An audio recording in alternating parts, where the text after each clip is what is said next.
Hello, my name is Phil Wiss. I'm with United Grinding. Today we're going to talk about very difficult to grind parts, specifically positive displacement pumps.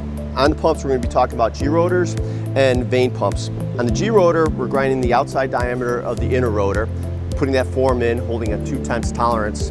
On the outer rotor, we're grinding the ID, but again, putting that form in the part, and again, very tight tolerance, 2/10 tolerance.